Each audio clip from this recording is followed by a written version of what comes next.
Bonjour et bienvenue sur la chaîne des nouvelles sources de l'information, la chaîne du partage et du recevoir.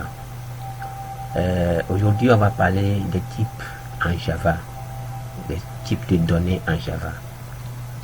Mais avant de commencer d'aborder proprement les types de données, je vais ouvrir une parenthèse pour remercier mes aînés qui ont apporté leurs commentaires dans le sens positif pour m'encourager à mieux faire et d'autres qui ont dit tout simplement pour les remercier et les dire que leurs commentaires me vont tout droit au cœur, que j'ai pris en compte toutes les remarques qui m'ont fait, oui. Donc je vais y remédier. Donc merci bien, c'est ça qui donne la force de pouvoir continuer au lieu de critiquer pour ne rien dire. C'est ça qui donne la force pour continuer, car quand vous avez une connaissance et que vous ne l'utilisez pas, ça devient une connaissance morte. C'est-à-dire vous avez un rêve et qui est toujours dans la mémoire, mais vous ne réalisez jamais votre rêve et ça ne sert à rien. Donc passer à l'action est la meilleure façon d'évoluer. Donc merci à vous, merci beaucoup. Donc on va aborder proprement dit les types de données aujourd'hui. Donc pour aller un peu plus rapidement, pour ne pas perdre assez de temps dans cette vidéo, et comme on vient de le faire dans la dernière vidéo, on a déjà eu à installer et à configurer nos JDK. Mais avant de commencer par taper les codes et à utiliser proprement Java, nous devons connaître les bases. Java se base sur les types de données. C'est pourquoi on dit que Java est fortement typé. Bien sûr qu'il est orienté objet, mais à cause de sa différence, vous ne pouvez pas utiliser par exemple une variable sans avoir été au préalable donner son type. Comparativement à d'autres langages comme Python, vous n'avez pas à déclarer le type de variable, mais le langage sait ce que vous voulez utiliser.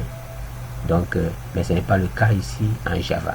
Donc nous allons voir dans un premier temps, les types de données là sont encore appelés les types primitifs. Donc dans un premier temps, on va voir les booléens. Les booléens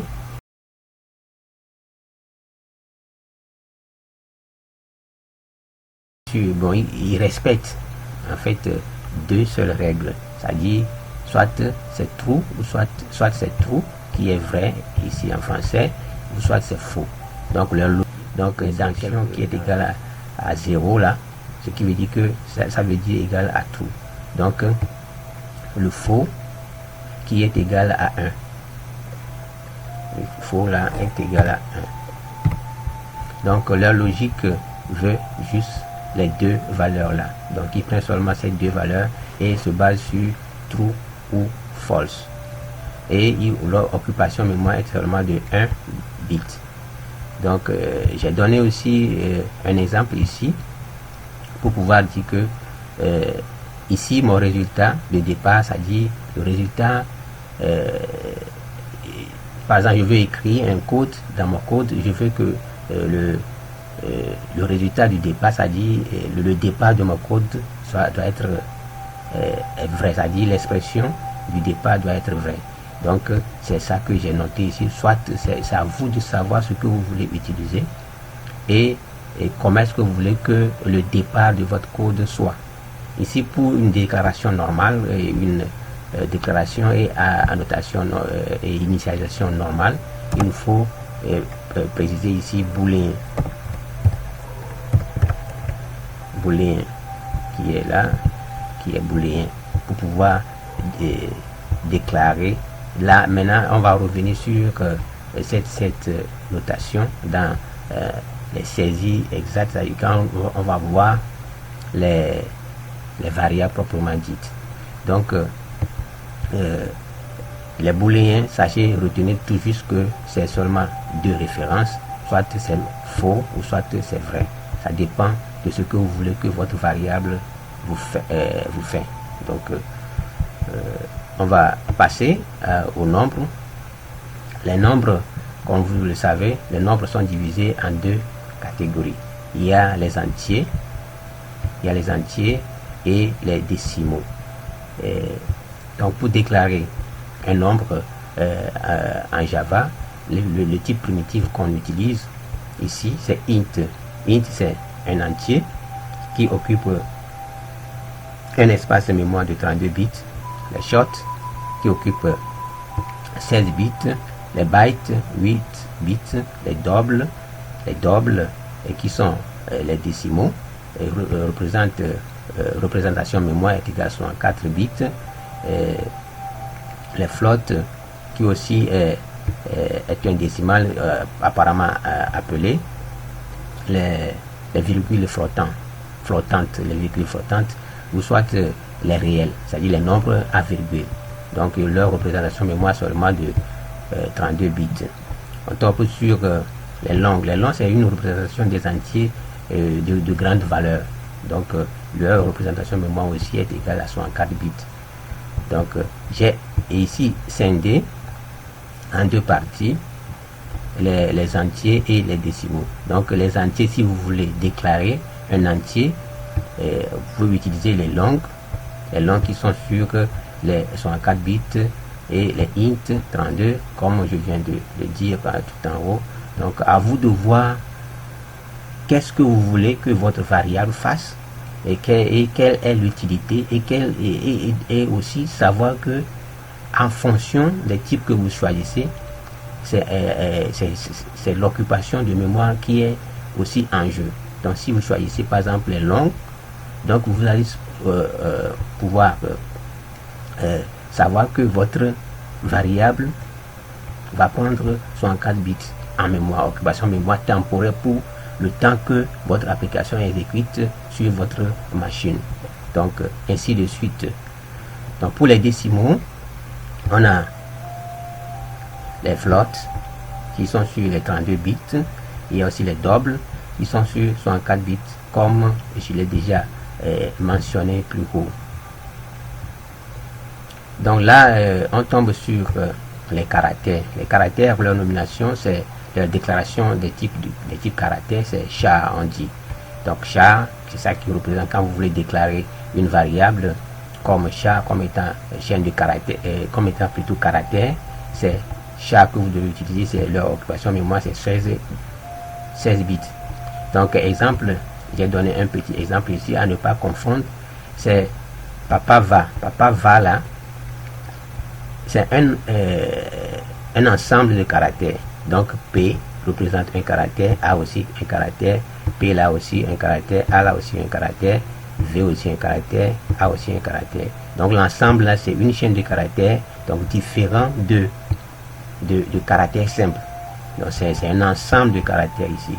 Donc pour revenir à l'exemple là, c'est-à-dire comment utiliser les chaînes de caractères maintenant. Les chaînes de caractères en Java maintenant, leur représentation est string. Comment pouvoir les représenter, ce sont les strings, on dit c'est une chaîne de caractères, mais en fait les chaînes de caractères ne sont pas en tant que telles les types de données directes, mais c'est une représentation de classe qui est référencée par un objet. Donc par exemple l'enfant là, l'enfant va à l'école que j'ai mis ici, cette phrase là c'est une chaîne de caractères. Donc pour pouvoir l'utiliser en Java et avoir un rendu dans notre console qu'on va voir au moment où on va voir les variables proprement dites, il faut d'abord l'assigner un nom. Là on va revenir encore dès qu'on serait sur les variables, vous allez mieux comprendre ce que ça voudrait dire. Vous pouvez donner n'importe quel nom à votre chaîne de caractères. Je peux dire que c'est encore chaîne, je peux dire que c'est chaîne, et c'est ça dépend, c'est une variable. Les variables, comme vous l'entendez, ils n'ont pas une valeur fixe. Donc, l'enfant va à l'école, qui représente maintenant notre chaîne là, donc chaîne de caractères, qui est leur type est string, qui est en fait un objet, c'est-à-dire représentant d'un objet, c'est-à-dire l'ensemble de ces caractères là. Nous allons voir quand nous allons évoluer un peu, que voir quand on parle d'objet, là il faut que nous devons parler d'un comportement ou bien d'une méthode et des attributs. Les attributs, c'est-à-dire que les caractéristiques de cet objet-là. Donc à Java, tout est sérié en classes qui sont représentées par des objets. Donc plus loin dans nos vidéos, on va voir comment est-ce que on peut les utiliser et vous allez mieux comprendre. Ici, c'est seulement la théorie. Il faut bien sûr pour pouvoir les utiliser par la suite. Donc, à part les types primitifs, on a aussi les types nommés, les types enveloppeurs ou les wrappers en anglais, c'est-à-dire les types enveloppeurs, c'est-à-dire leur patron. Par exemple, un enfant a un père. Et si on convoque par exemple un enfant, il peut être la convocation là peut être représentée par un papa, c'est-à-dire le papa qui est le tuteur en fait de l'enfant. Donc c'est ce que ça voudrait dire ici en les types wrapper, c'est-à-dire les enveloppeurs. Donc ici en fait aussi les wrappers là, ce sont, et oui, c'est vrai que chacun des types primitifs peuvent être enveloppés, c'est-à-dire représentés par un autre objet qui est les wrappers. Donc ce sont des classes enveloppeurs en fait. Donc ils sont enveloppés, c'est-à-dire ils sont couverts plutôt par les wrappers là. Donc j'ai une petite définition ici. Les enveloppeurs sont donc les objets représentant les types primitifs. Donc c'est ce que je suis en train de vous expliquer auparavant, que on dit que bon, va nous convoquer, on convoque dans une école les parents d'élèves. Les parents d'élèves sont représentés, c'est-à-dire sont représentés, c'est-à-dire les parents d'élèves plutôt représentent les enfants. C'est ce que ça voudrait dire ici. Donc on peut toutefois les utiliser. Donc on peut voir tout ce que les recommandations qu'on peut donner par exemple aux enfants. Les parents peuvent recevoir ces recommandations là et venir maintenant donner les informations aux enfants. Donc c'est en quelque sorte ce que ça voudrait dire les types wrappers. Donc ils sont un avantage et un inconvénient. Leur avantage, c'est que on peut les utiliser comme des objets, parce que eux, quand on parle déjà des objets, on va revenir dessus. Les objets, quand on parle des objets, ce qui veut dire que il y a déjà une méthode qui va être définie. Et il y a aussi des propriétés, c'est-à-dire les caractéristiques et ses consorts. Donc ici déjà, quand on parle des objets, de l'objet, donc on va avoir référence aux classes. On va revenir dessus. Si on parle des objets, ce qui veut dire qu'il y a référencement des classes. Donc parce que Java tout est en classe. Donc on va revenir sur les classes quand on va commencer par taper nos codes. Donc les inconvénients, c'est qu'ils occupent plus de mémoire, au lieu que par exemple quand vous allez utiliser un short par exemple, quand vous allez utiliser par exemple un enveloppeur, lui il va prendre plutôt le double de mémoire que les primitifs devaient utiliser normalement.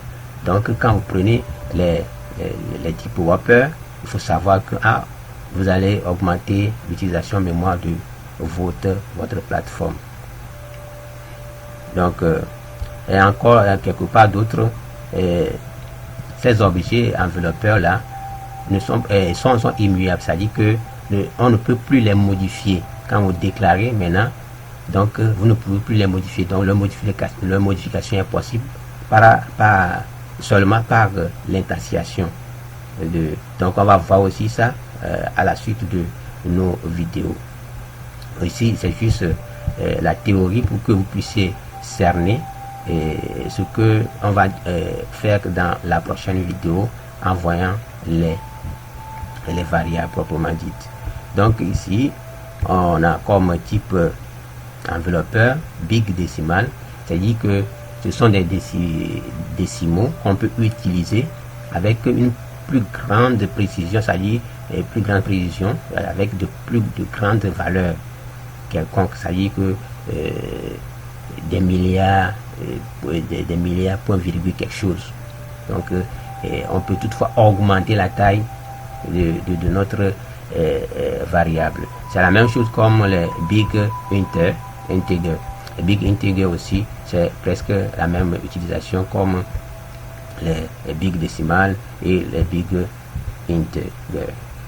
Donc j'ai aussi énuméré les classes, ces classes là. Donc la différence seulement ici, c'est que quand vous voyez byte c'est le primitif qui est l'enfant, c'est sur la nomination, c'est avec petit b, et ici c'est avec grand B. C'est la même chose comme short, long, float, double et boolean. Seulement les int sont représentés par les integers.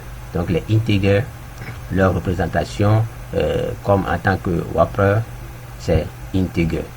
Donc quand vous allez utiliser les integers, sachez que ça va doubler ici l'espace mémoire qui sont pour que les int et 32 bits. Donc vous aurez à utiliser désormais 64 bits.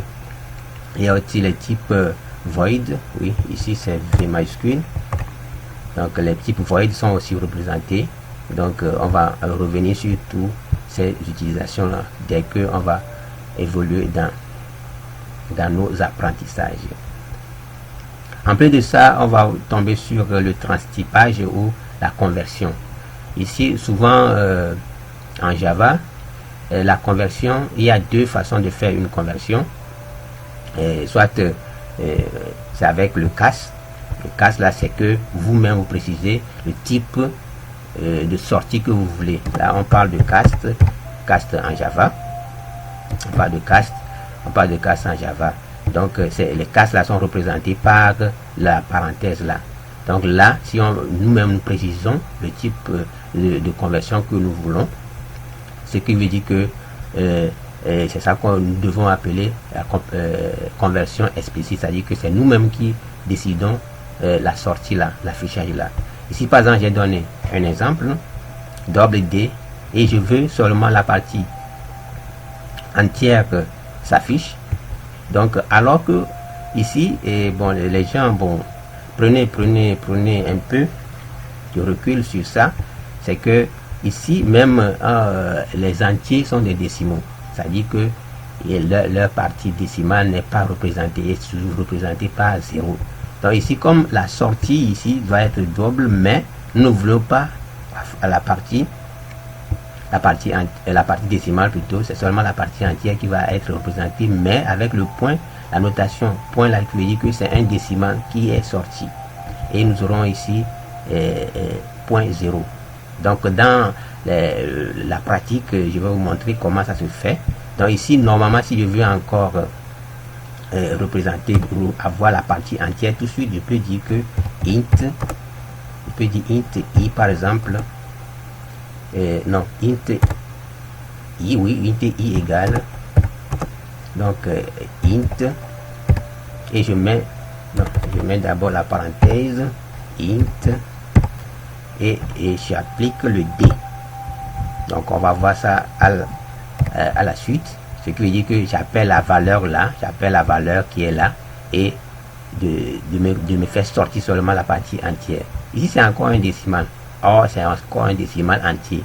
Maintenant, si je ne veux pas le point 0 là à la fin, c'est la notation là qui est le plus approprié. Donc à la sortie, nous aurons quelque chose comme ça. Nous aurons à la sortie comme ça 12. Donc dès que on va tomber sur les variables, on va au fur et à mesure taper tout ce qu'on a eu à voir ici, et et voir les sorties, les rendus que ça va nous donner de l'autre côté.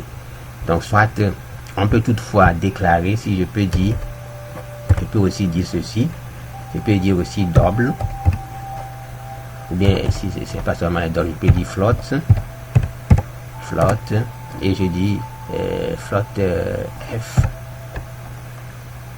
f, et qui est égal à, par exemple, 45.12, par exemple. J'aime bien le 12 et je place la virgule. Donc je peux tout à revenir ici pour dire que comme la deuxième ligne, donc je veux seulement la partie entière, je peux revenir ici pour dire que mon int, je veux un int, c'est-à-dire une sortie qui est de f, la sortie de f là, la sortie de je peux dire, oui, c'est comme c'est un int que nous voulons, je peux lui donner u comme le nom de variable, qui est égal maintenant à la partie entière de f en représentation. Autrement dit, je veux que seulement ceci s'affiche. Donc on va voir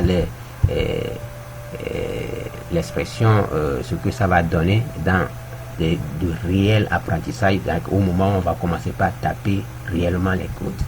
Donc ça c'est juste la théorie, mais il faut se souvenir que pour faire ceci, il faut ceci, il faut ceci, il faut ceci. Donc par la suite on va être plus éclairé. Donc au cas où nous ne précisons pas, par exemple, la valeur, c'est que c'est le compilateur même qui va convertir directement le code pour nous, ou bien l'expression qu'on a mise là. Donc c'est ça qu'on appelle la conversion implicite, c'est-à-dire qu'on n'a rien précisé, alors que ici à la sortie nous avons défini notre variable f là, que c'est int que nous voulons. Donc lui il va nous faire sortir seulement la partie entière.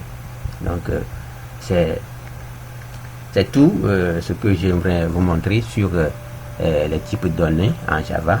Dans la prochaine vidéo, on va voir proprement dit les variables et comment on pouvait aussi utiliser ces différents types de données pour pouvoir déclarer et initialiser nos variables.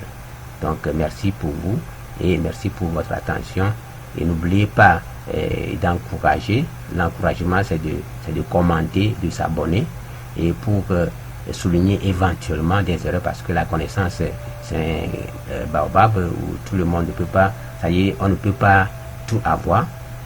Donc il y a aussi quelque chose que j'ai pu donner qui peut réveiller l'attention de quelqu'un. Donc si c'est déjà ça, donc je dis merci et à la prochaine.